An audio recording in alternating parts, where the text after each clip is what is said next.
In three, two, one. Hey, what's up, everyone? Abel Perez. Stephanie Perez. What's up, honey? Hello. How you doing today? Good, thank you. Hey, thank you guys for joining us. Another show of the MLO Show. Happy to be here. Yes, me too. All right. So what's going on today? Today we're going to get into some media buzz, what's buzzing in the media, and then we'll go over some real buyer scenarios and solutions with our senior loan officer, Abel Perez, and then get into some situations that loan officers coming into the industry might not realize could come up. So. Awesome.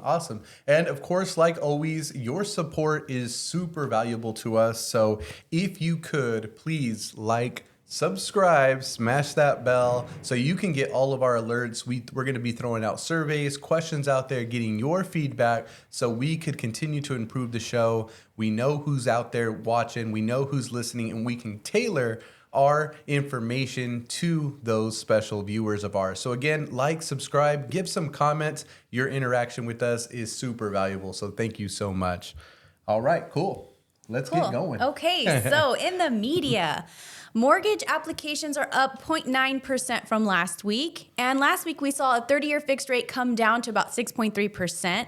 That's double from last year, but it is trending downward from the 7% that we saw back in October. And Abel actually posted on this on Facebook yesterday. Although home sales have declined 7.7% month over month, the price of the houses being sold actually increased by over 3%. And he said that real estate continues to be the strongest investment. And why is that, Abel? Yeah, well, thank you for following me, my lovely wife, on social media.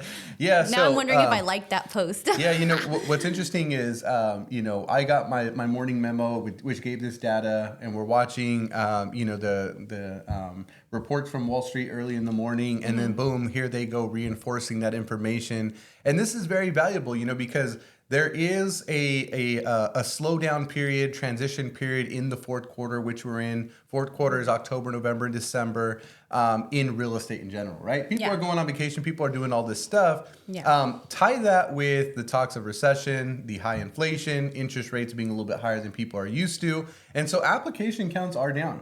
And transaction counts are down as well, and people are seeing that and saying, "Oh, great, everything's coming down. So let's keep waiting because it'll continue to come down."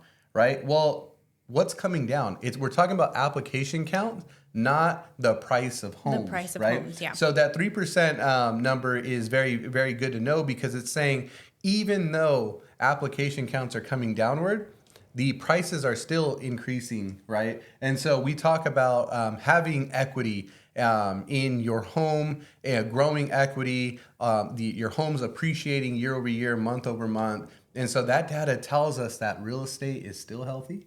You're still going to gain at least 3%. And guess what? 3% on a $400,000 house. That's some significant money, right? That's $12,000. Where else can you grow? Numbers. Okay. Where else can you earn $12,000 in just that amount of time, right? Yeah. And so I think that's very important. That's why I posted it, and I appreciate you sharing that with me. Yeah, no problem. Okay, so did you have any real buyer scenarios that you wanted to go over from this past week?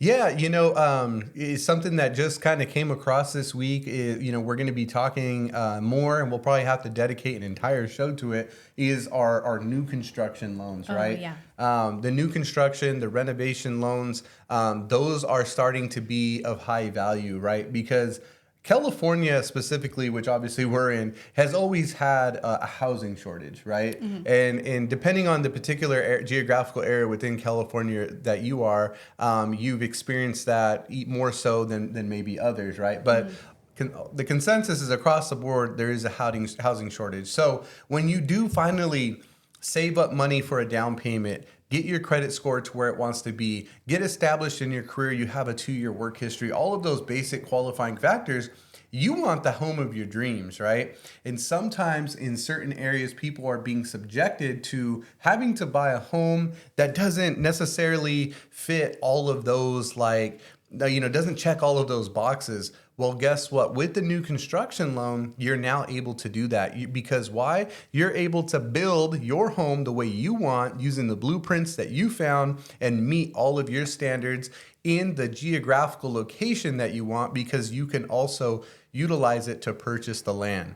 And this is huge because, in the past, it's always been, well, if you're going to build a new home, you have to have the land acquired, right? Oh, yeah. And with pieces of property costing anywhere from $50,000 to $200,000, not a lot of banks willing to do a new a land lot purchase or loan for you to purchase that. It made it very difficult, right? And it shied a lot of people away because you needed a significant amount of money in order to acquire that property and then start the project. Yeah. With this land loan that we have, you can have a 95% loan to value. What that means is you come in with only 5% of the total cost or estimated value of the project, including the land, including the cost of the construction. Yeah, that's huge. This is huge. That's huge. Right? Because people are already anticipating putting a 5% down payment. So the average home shopper is already accounting for that 5% down payment at minimum. But that kind of goes away when you start talking about new construction for those reasons that I just mentioned. But now you're back in the game, and now you can actually venture out and do a new construction build. So I'm cool. excited about Very that. cool. I'm excited about that because it provides a lot of solutions to a lot of people's problems out there. And so, again, more information is going to come out. I'm going to be talking your ear off about that. Cool. Nice. Cool. Okay, so moving on, I wanted to get into a little bit about something that I think new people coming into the industry, new loan officers don't necessarily think about, because we're thinking about everything else. How do I do this job and all the stuff that comes with it. But something that we don't really think about is what happens, or what could happen, is losing a potential client, or losing a client that you've already, run through scenarios with, run numbers for, and stuff like that. And it came up actually because a friend of mine from the Study Buddy MLO group that I was going through to pass my test, they called me yesterday and they were like, oh my gosh, I was, working with these clients. It was going to be my first, transaction. And I was so excited, and I've been working with them for a while, and, we figured all these things out, and I just lost them to a bank. And so I was actually talking with Abel about it, and he's had this scenario come up before. So I kind of wanted to ask, maybe if you would share, has this happened to you in the past, and how did you kind of overcome it, and what is your advice for incoming or newly into the industry loan officers? Yeah.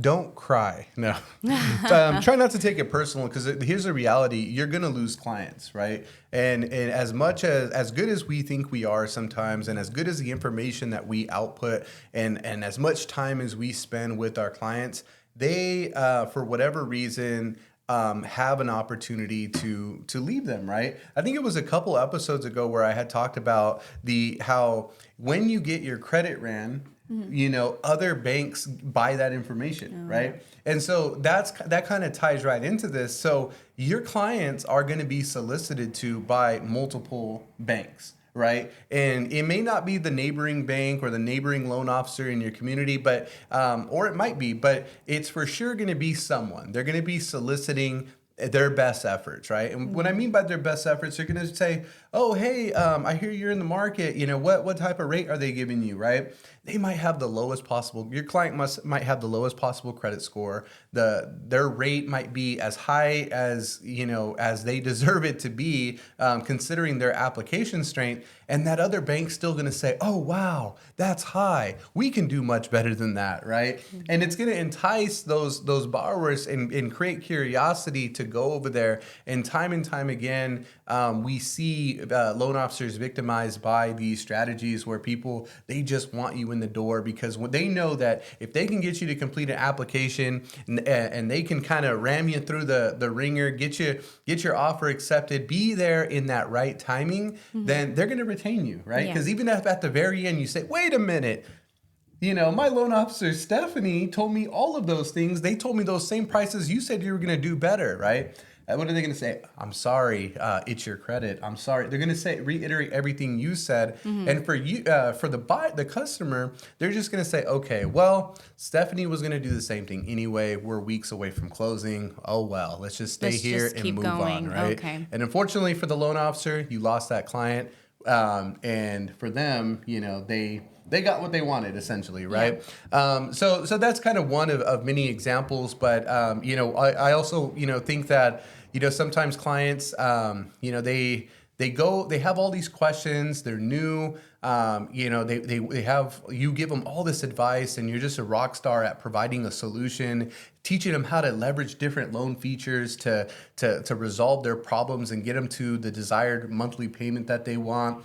And they take all that information, and they may go to another lender and say, oh, this is what we want, right? Mm-hmm. Some people have what, I don't know, there's probably an actual term for it, but I'm going to say they have the desire to want to be the professionals. They have the desire to want to know knowledge. And if you've ever bought a car, or if you've ever made any major purchases, now with like YouTube and stuff, what do? You go online, you do all your research, right? Mm-hmm. Because I think as people, sometimes we want to know as much information, or we want the person helping us to feel as if we're in the know. Yeah. So that for whatever reason, they don't take advantage of us, right? Yeah. So when you go buy a car, it's like, oh yeah, this is that model, and I know that this is the MSRP, and knowing all that information, I think somehow makes people feel a little bit more comfortable that like, okay, they know that I know what I'm talking about, so they're going to give me more of what I want, right? So I think that there's a little bit of psychology there, and I really felt that with some clients where, again, they know nothing about buying a house, they know nothing about loan requirements, all of that good stuff, and all of a sudden, after getting that information, they go ghost, right? And then you find out like, oh, they're moving forward, and they're going with some random lender. And I can't help but to think, well, geez, they probably sounded like geniuses. They probably sounded like some serious expertise buyers, because they knew all of the stuff that I had given them, right? Yeah. It's like, oh man, I coached them on how to get what they need, and now there they are running off in the sunset. And here I am, I don't get any compensation for that. And I think that's the hardest part as a loan officer in this industry is, we aren't like, lawyers who, have a retainer. We're not like doctors where they're billing your insurance. We're not guaranteed any pay unless the client closes on their loan. And that there's a lot of benefit to that. It makes sure that we work hard, where it holds us accountable to ensuring that we're doing everything we can from beginning to end on the transaction. But at the same time, it's very difficult, and it's like, boom, such a slap in the face when we don't retain that client, and we feel like it was just the client just simply, choosing to drift off or be influenced by some outside solicitation. So yeah, but I do appreciate though, because I have seen you go through this before, and you are very professional about it, and you don't, like you said, don't take it personal. I've seen him, go to clients and say, okay, well, what was it? What can I do differently? Was there anything that I did specifically that made you want to go elsewhere? I appreciate your feedback, because this is, something I can learn from and make sure that I don't make mistakes in the future with future clients. And so I really appreciate the way that you approach it, because naturally as a normal person, you want to be like, the heck, like, why'd you do that? But you do have a very and I'll have to admit, when I'm off the phone, I'm like, what the heck? You kind of vent out. You're like, oh my gosh, but the way I see it is like, if that client got to the very end with that other lender and everything matched what I told them, I think that because they already had that game plan, all that person did was just do what they told them. I think, or I hope at least, that when it comes time to refer a friend or family member or talk, buying homes with friends or family, I hope they remember where that information came from, right? Yeah. And they steer it back my way, because, again, at some point I'm going to need another client, and even if it's 6 months or a year down the road, and you shoot over that client, that's good. That's good enough for me. I'll take it. So cool. Yeah. Well, what else you got? That was it for my agenda today. Awesome. We have some, Christmas festivities this weekend. Do you have any fun stories you want to share? Or? with our viewers? Within the last week we did tamale making with my family, tamale making with your family. Yes. And guess how many husks I've covered with masa? None. Absolutely Zero. none. Absolutely because none. apparently he doesn't do that. He is the drink maker. So everyone that's working hard, he just keeps their glass full. I'm here. It's a role that needs to be filled. So there's people that need me. There's people that are very thankful for my duties as a bartender during those times, and I take my role very seriously. And you did show up with snacks yesterday when we were making tamales on my side of the family, so that was appreciated. Definitely. But I did spend a lot of my life making tamales, and so I feel like I've paid my dues. And at this point, I'm all about the entertainment during the process and the consumption after the process.